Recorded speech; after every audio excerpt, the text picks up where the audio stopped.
Bienvenidos, somos la familia vallejiana número 3, estudiantes de la Universidad César Vallejo. En esta oportunidad presentaremos un audiolibro del cuento Cainas, del escritor y poeta peruano César Vallejo, cuya trama principal aborda cuestiones de injusticia y explotación social. En el cuento de los Cainas, nuestro autor nos narra sobre la historia de un pueblo entero que vive inmerso en la locura, separado de los grandes focos civilizados del país, lo cual los orilla a vivir en el olvido y también en la incomunicación con otras ciudades. Nuestro narrador nos cuenta sobre estas personas, que incluso se les compara con monos, debido a que han perdido el sentido. Aspectos biográficos de César Vallejo. César Vallejo. César Vallejo fue un gran poeta universal, debido a que se traspasó los límites geográficos de nuestro país. A causa de dificultades como la falta de reconocimiento y la injusticia que se vivió, se ve obligado a ir a Europa, poniendo énfasis en la literatura. Por ello es importante destacar sus habilidades como persona y profesional. Asimismo, el reconocimiento hacia Vallejo concluye en el esfuerzo y dedicación que tuvo durante el transcurso de su vida. ¿Cómo fue que a través de sus obras pudo llegar a sus lectores con un claro y reflexivo mensaje y un claro ejemplo en el logro de metas y objetivos, a pesar de haber estado inmenso a muchas dificultades?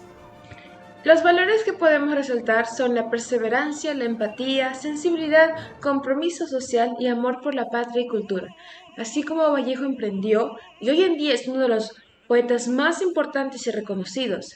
Y así, de esta manera, deleitarnos con uno de sus poemas que se muestra a continuación. La Cena Miserable.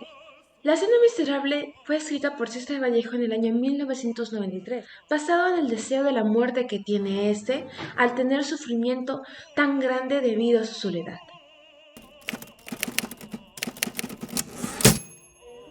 ¿Hasta cuándo estaremos esperando lo que no se nos debe? ¿Y en qué recodo estiraremos nuestra pobre rodilla para siempre? ¿Hasta cuándo la cruz que nos alienta no detendrá sus remos? ¿Hasta cuándo la duda nos brindará blasones por haber padecido mucho?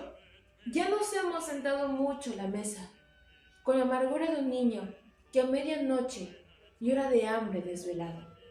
¿Y cuándo nos veremos con los demás, al borde de una mañana eterna, desayunados todos? ¿Hasta cuándo este valle de lágrimas, a donde yo nunca dije que me trajeran? De codos todos bañados en llanto, repito, cabizbajo y vencido. ¿Hasta cuándo la cena durará? Hay alguien que ha bebido mucho y se burla, y se acerca y se aleja, como negra cuchara de amarga esencia humana, la tumba, y menos sabe ese oscuro, hasta cuándo la cena. ¿Y por qué se eligió este poema? Este poema recomendado busca que el hombre no se le simplifique y se aprecie más su lado sentimental. Los Cainas examina la locura como una enfermedad que se introduce en la realidad del narrador, mezclando lo desconocido y lo irracional. Pese afirma que la locura y la cordura representa una ambigüedad entre pertenecer y no pertenecer, típica de lo racializado. Asimismo, la obra nos ofrece una referencia reveladora sobre la conexión e identificación que tiene el autor con la cultura andina.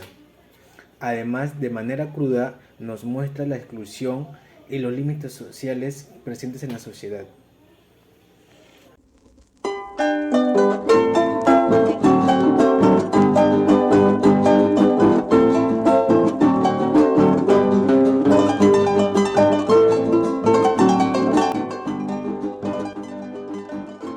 Luis Urquizo lanzó una carcajada y bebió ávidamente de su cerveza. Luego, puso el cristal vacío sobre el mostrador y lo quebró vociferando.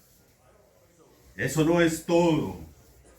He cabalgado muchas veces sobre el lomo de mi caballo, sobre sus 4 cascos invertidos hacia arriba. Oh, mi caballo, es el paquidermo más extraño de la tierra. cabalgarlo es de maravilla. Parece una gigantesca mosca, o como una de esas vigas desnudas que sostiene los techos de los pueblos humildes.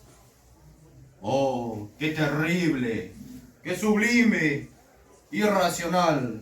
Luis Urquizo habla y se arrebata, guillotina sílabas, suelda y enciende adjetivos, hace de jinete, depone algunas fintas, conifica frías interjecciones las más anchas sugerencias de su voz, gesticula, hiza el brazo, ríe, es patético, es ridículo, sugestiona y contagia en locura. Luego de ello, dijo: ¡Ja, ja! ¡Me marcho! Ay, pobre, está está loco. completamente loco.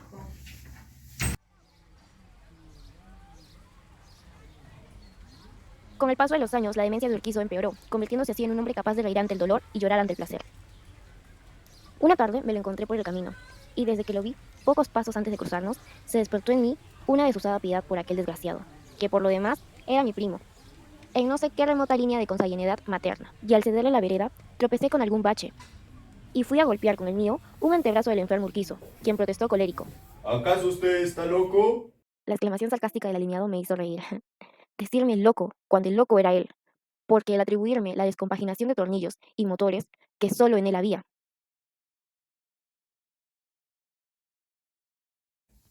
Puedo asegurar que por su parte él no me reconocía, removiéndose ágilmente, como posicionándose mejor en el antro, donde ignoró cuándo hubiese refugiado, y precia de una inquietud verdaderamente propia de un gorila enjaulado, ante las gentes que lo observaban y lo seguían.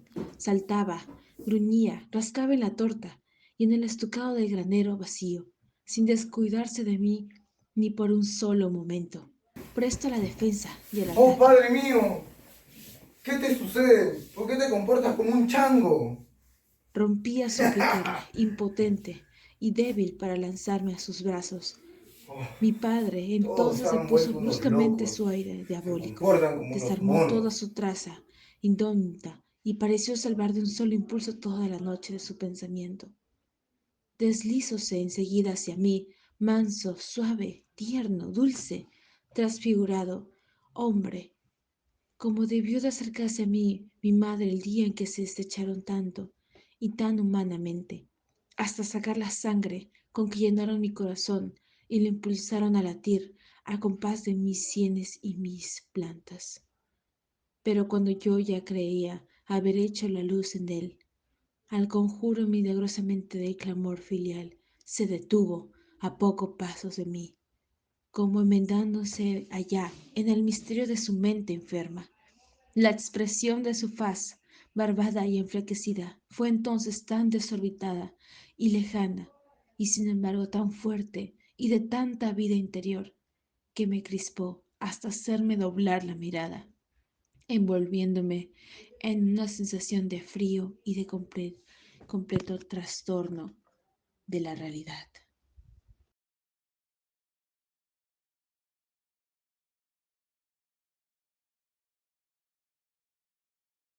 Considero que el cuento Kainas es muy interesante e innovador para su época. Su estilo narrativo es muy peculiar y su exploración de temas existenciales y sociales es muy cautivador. El cuento nos sumerge en la vida de un personaje solitario y marginal.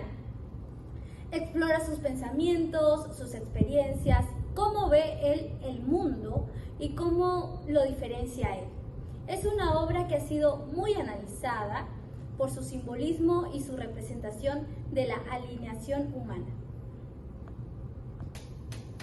Considero que sí, actualmente se visualizan casos como el que se representa en el cuento Kainas, es decir, como nos menciona Piaget, un ser humano se desarrolla a partir de su entorno, el entorno que lo rodea. Y si el entorno que rodea a este ser lo excluye o no cuenta con el apoyo suficiente o el alcance necesario, este ser humano va a crecer excluido, marginado e incluso va a tener una conciencia de sí mismo de deshumanización. Considero que César Vallejo utiliza la expresión monos como un símbolo o metáfora en el que el personaje principal entra en un estado de soledad, marginalidad, o incluso él mismo se siente deshumanizado, debido a que se siente excluido o se considera diferente al resto. Vallejo también podría estar utilizando esta imagen para una propia condición humana, la alineación social, como antes lo había mencionado, o la sensación de no pertenencia en un mundo hostil o indiferente, el cual presenta el cuento. El uso del mono también puede sugerir la idea de que el personaje se siente apartado o incluso deshumanizado en su entorno.